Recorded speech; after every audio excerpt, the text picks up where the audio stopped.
Tüm dünya ve bu dünya ile birlikte ülkemiz ciddi bir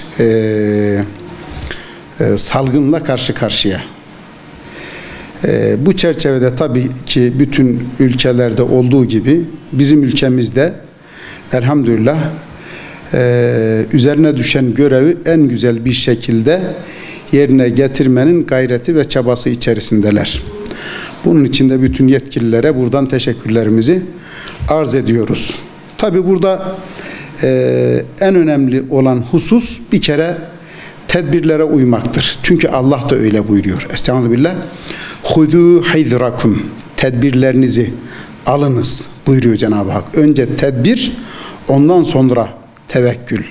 Dolayısıyla bu çerçevede bizler devlet olarak, millet olarak devletimizin ortaya koymuş olduğu kurallara ne kadar bağlı kalırsak başarı o oranda iyi olur. Başlangıçta maskedir, mesafedir, temizliktir. Bunlar olmazsa olmazlardır. Kalabalık ortamlardan uzak durmaktır.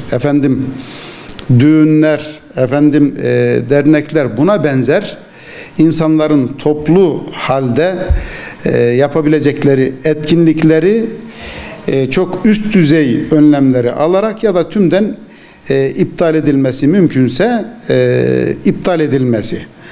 Bütün bu tedbirleri aldık, yine de gitmiyor. O zaman biz kendimize döneceğiz. Kendimize döneceğiz. Biliyorsunuz ki Cenab-ı Hak estağfirullah "Kul ma ya'ba'u bikum rabbi levla duaukum." Habibim de ki sizin ibadet ve duanız olmasaydı Rabbim size ne diye değer vereydi. Dolayısıyla bütün peygamberlerin hayatına baktığımız zaman şunu görüyoruz. Peygamberler bir yanlış böyle zelle diyelim hata işlediklerinde arkasından hemen tövbe istiğfar etmişler. Yanlışlarının farkına varmışlar. Allah'tan bağışlanma dilemişler.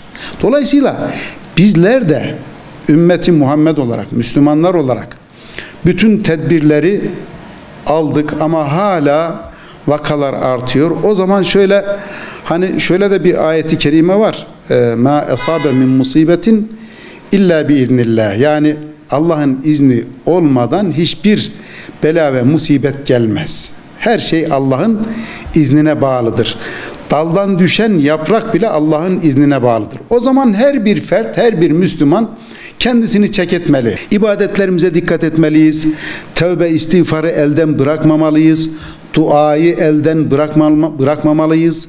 Tek sığınan Hazreti Allah Azze ve Celle olduğunu itiraf etmeliyiz ve bunu yaşamımızda uygulamalıyız. Yani Allah'ı tanımalıyız ki Allah da bize merhamet etsin, acısın.